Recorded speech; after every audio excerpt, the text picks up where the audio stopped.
At the family dinner where laughter filled the air and pride filled his chest, Ethan spat on his wife, calling her worthless in front of everyone. Unaware the woman he just humiliated owned the very company his parents had served for decades. To him, she was just a burden, a mistake he regretted marrying. But to everyone else watching, especially those who knew her secret, she was power wrapped in silence, grace hiding thunder. So why did she smile instead of fighting back? And what did she do next that made her arrogant husband and his entire family fall to their knees before her? The silver chandelier glimmered over the long mahogany table, reflecting the fine china and the smug smiles of Ethan's family. He leaned back in his chair, arm around his new fiancée, Vanessa, young, flawless, loud in all the ways Emma wasn't. Emma sat at the far end, hands folded neatly in her lap, her wheelchair quietly tucked beneath the table. Her eyes shimmered under the soft lights, not from tears but from restraint. "Maybe if you weren't so useless, Ethan wouldn't have left you," Vanessa mocked, twirling her wineglass. Laughter rippled across the table. Ethan's mother chuckling, his father avoiding eye contact, and Ethan himself smirking like a man basking in victory. Emma's voice was soft even. "Be careful what you call useless, Vanessa. Some things have more value than you can measure." Ethan slammed his palm on the table.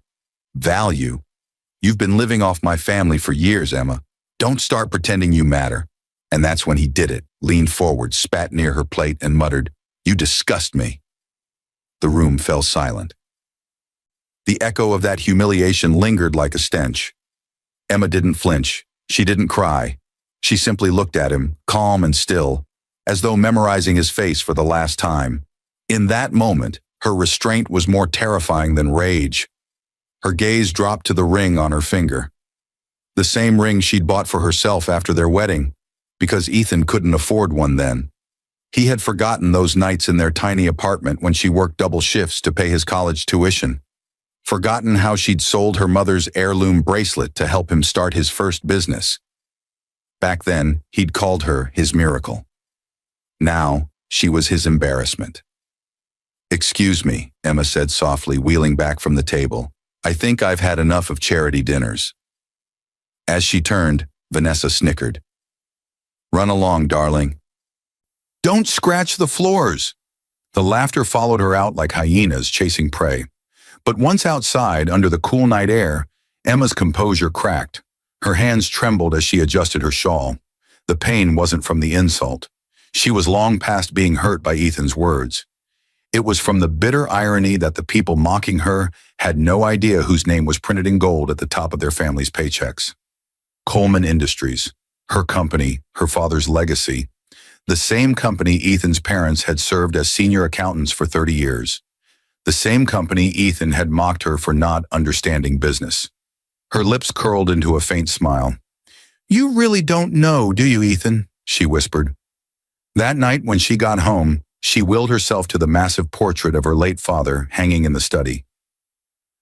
His kind eyes seemed to meet hers, stern, wise, knowing. "I kept your promise, Dad," she murmured. "I married for love, but love turned into pity, and pity turned into poison." A flashback seared through her mind. The day of the accident, rain, screeching tires, the taste of blood. Ethan's voice shouting her name. She had woken in the hospital to find his eyes already distant, his hands cold. Within months, his warmth turned into duty, then disgust. He had stopped touching her, stopped seeing her, and when he finally walked out, he left behind a note, not even a goodbye. Just, "I can't live like this anymore." She'd thought that was the end, until she saw the engagement announcement 2 months later. Ethan and Vanessa. The world saw a tragic, abandoned woman, but Emma knew better. This was a test of patience, and hers was running out. That night, she called someone she hadn't spoken to in years, Mark Dillard, her father's old attorney. "Emma?" His tone carried surprise and curiosity. "It's been a long time." "I'm ready, Mark," she said quietly. "It's time to rewrite the board of Coleman Industries." "Are you sure?" he asked. "Once this starts, there's no going back." Her eyes hardened. "I don't want to go back." And as thunder rolled outside her mansion, her reflection in the glass seemed almost unfamiliar, poised, patient, dangerous.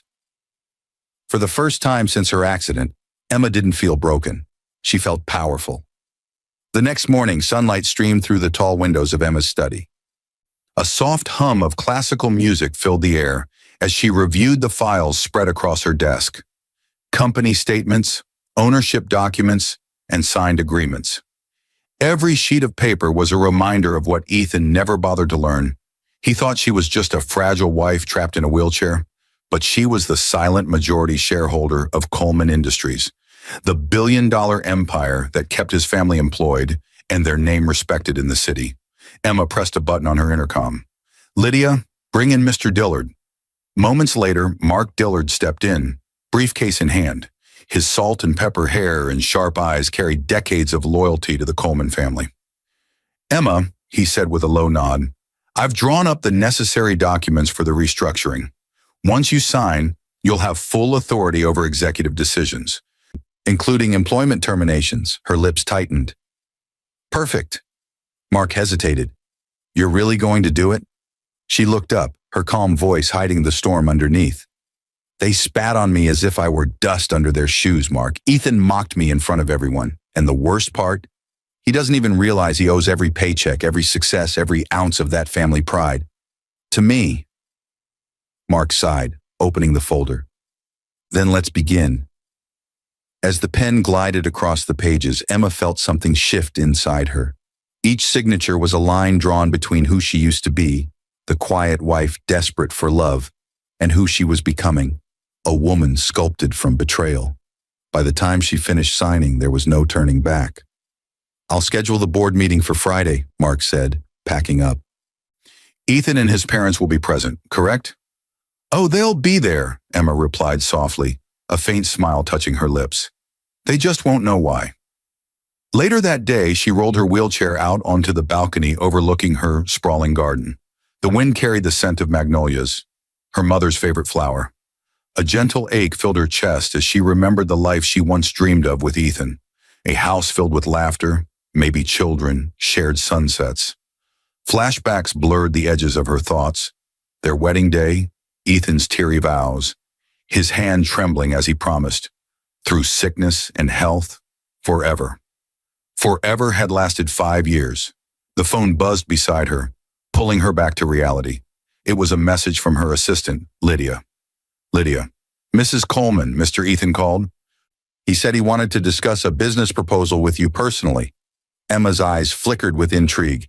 Ethan had no idea who Mrs. Coleman truly was. To him, she was just some anonymous executive behind a powerful company. "Set the meeting," Emma texted back. "Tomorrow morning, at my office." The next day, Ethan walked into the lobby of Coleman Industries with Vanessa clinging to his arm. He was dressed sharply, confidence dripping from every step. He had no clue that every employee bowing respectfully as he passed was secretly watching the wife he had humiliated prepare his downfall. They were escorted to the top floor, where Emma waited behind a wide mahogany desk. When Ethan stepped in, his grin faltered. His mouth fell open slightly. "Emma?" Vanessa blinked, confused. "Wait, you're the executive we're meeting?" Emma's calm smile never wavered. "Good morning, Ethan. Vanessa, please sit." Ethan's confusion melted into irritation.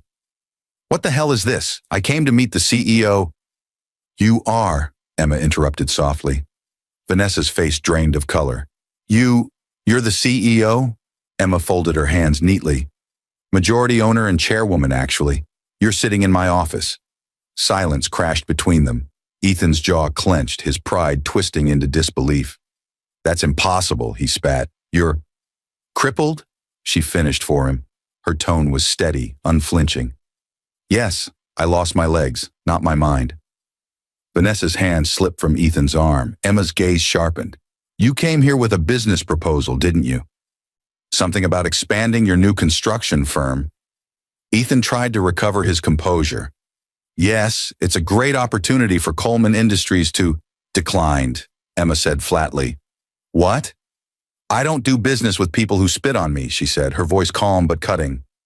"You see, Ethan, last night wasn't humiliation. It was revelation. You showed me exactly who you are. Now it's my turn." Vanessa stood, trembling. "Emma, please, you can't." "Oh, I can," Emma replied coldly. "Effective immediately, your parents, Ethan, are being relieved from their positions at this company. Severance pay will be processed by end of week." Ethan's face turned red. "You can't fire my parents. They've worked here their whole lives." Emma's eyes softened just slightly. "Yes. And they deserved better than a son who humiliated the woman who signs their checks." Ethan stepped closer, voice shaking with fury.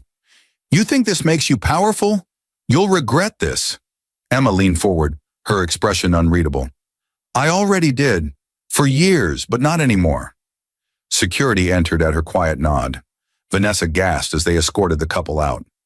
Ethan turned one last time, eyes blazing with wounded pride.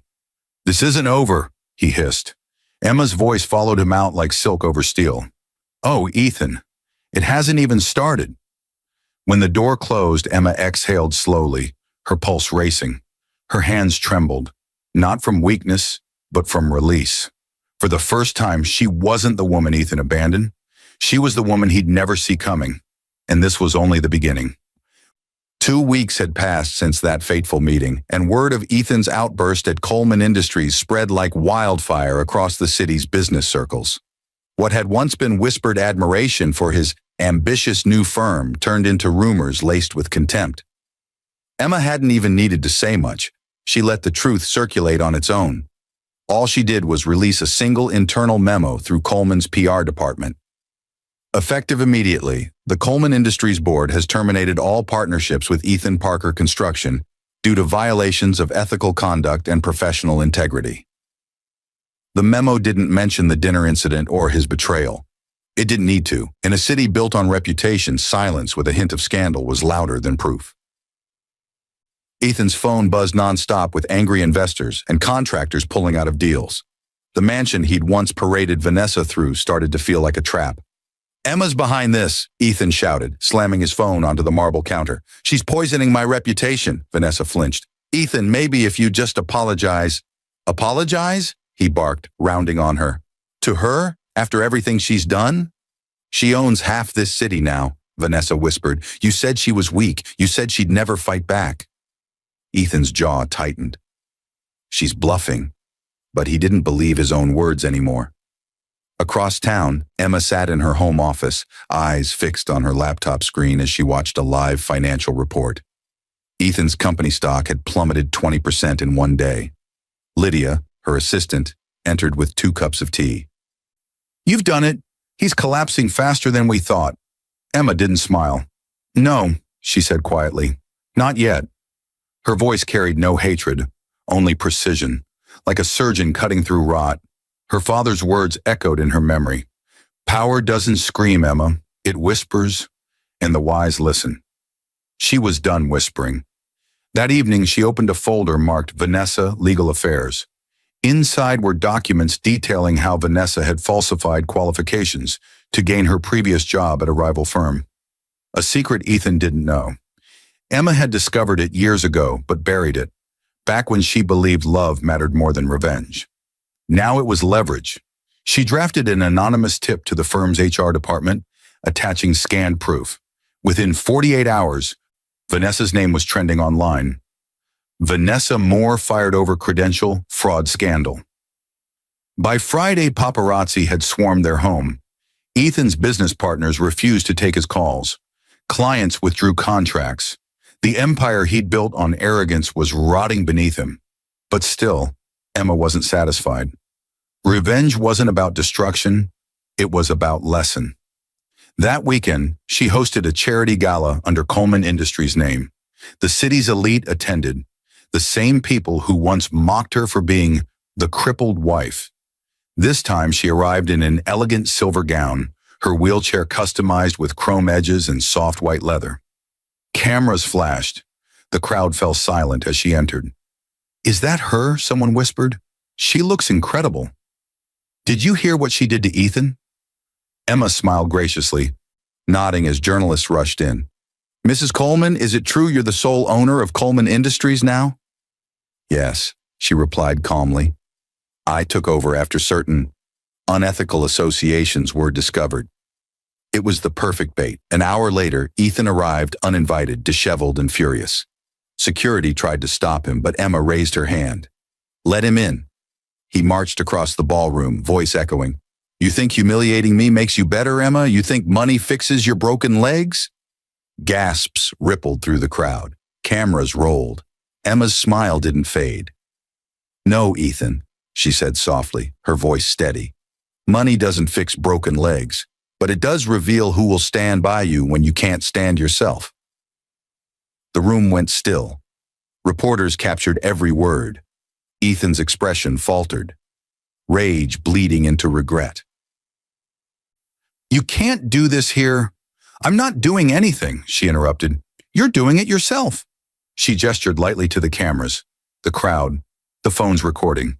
Every lie he'd told, every insult he'd thrown, now immortalized for the world to see. Vanessa stood at the doorway, mascara streaking down her face. Ethan, please, stop. But he couldn't. Pride had eaten what little humility he had left. You'll regret this, Emma. She tilted her head. You said that before. I'm still waiting. He stormed out, pushing past reporters. Flashbulbs followed him into the night. Emma exhaled slowly.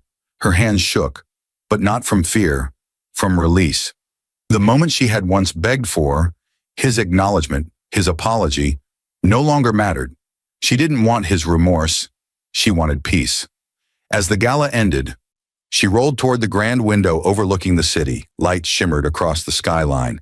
The empire her father built, the empire she now commanded. Mark approached quietly. He's ruined. His company's filing for bankruptcy next week. Are you satisfied? Emma's eyes glistened. Not yet. He still has something left. His pride. I'll take that last. Mark hesitated. And then what? She looked out the window, voice faint. Then maybe I'll forgive him. Outside, thunder rolled again, just as it had the night she began her revenge. Only this time, the storm didn't frighten her. It answered her. Her vengeance wasn't over. It was evolving. Rain fell that night, a soft drizzle at first, then heavier, as if the sky itself wanted to wash away the sins that had soaked the city. Inside her glass-walled penthouse, Emma sat by the fire, the glow reflecting off the framed photo of her and Ethan from better days. His smile looked innocent then, full of dreams, but she knew now it had been built on lies and ambition. Her phone buzzed. Lydia's calm voice came through. Mrs. Coleman, the transfer's complete. Ethan and Vanessa have officially lost the last of their company assets. The media's already running the story. Emma nodded slowly. And the house? Foreclosure notice was served this afternoon. They have 30 days to vacate. For a long moment, Emma said nothing.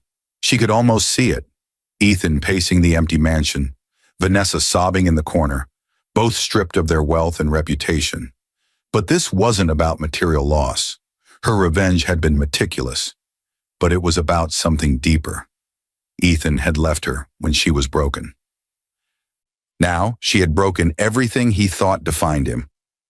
Still, a part of her heart trembled. Revenge, no matter how justified, left a hollow space behind. Mrs. Coleman, Lydia said gently. Should I proceed with the final notice? Emma's eyes hardened again. Yes, send it, tonight. Across town, Ethan sat in the dim living room of the house that used to be his sanctuary. The power had been cut off hours ago due to unpaid bills. Candlelight flickered across his face, once confident, now worn with desperation. Vanessa sat opposite him, mascara smudged, her once luxurious gown crumpled from days of wear. This is your fault, Ethan muttered. My fault? Vanessa shot back, her voice sharp with hysteria. You're the one who thought you could humiliate a woman who owns half the damn city. You told me she was weak.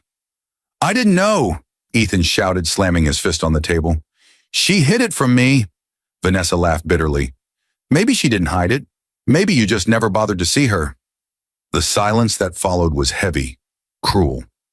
Ethan sank into the couch, his hands covering his face. Memories of Emma flooded in, her quiet laughter, the way she believed in him when no one else did. The nights she stayed awake, helping him draft proposals for his first contracts. He had spat on the very person who made him. A knock sounded at the door. Ethan froze.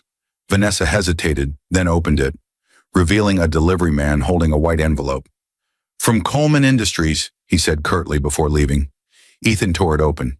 Inside was a letter embossed with the company's gold seal. His eyes scanned the lines, his hands trembling.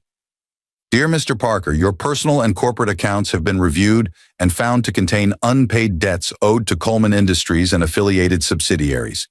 Effective immediately, all remaining assets and intellectual properties under your name are being repossessed as collateral under Clause 14 of your contract. E. Coleman."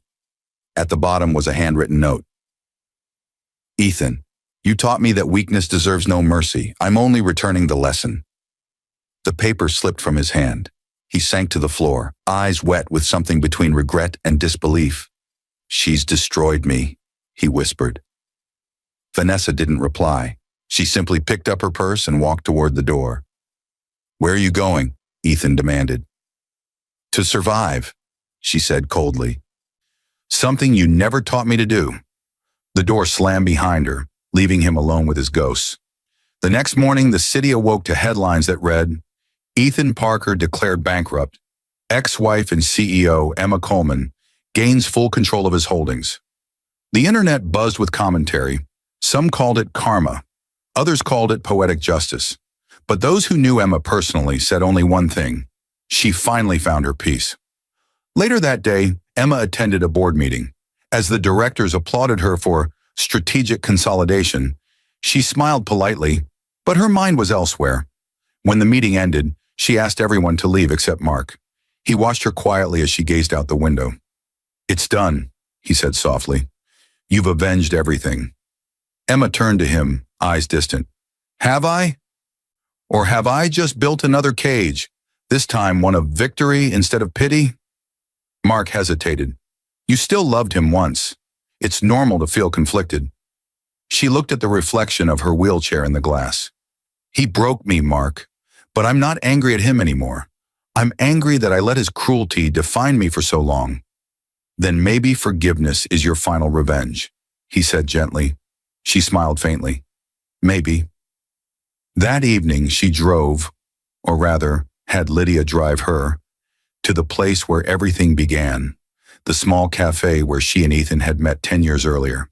The neon lights still flickered, the smell of coffee still warm.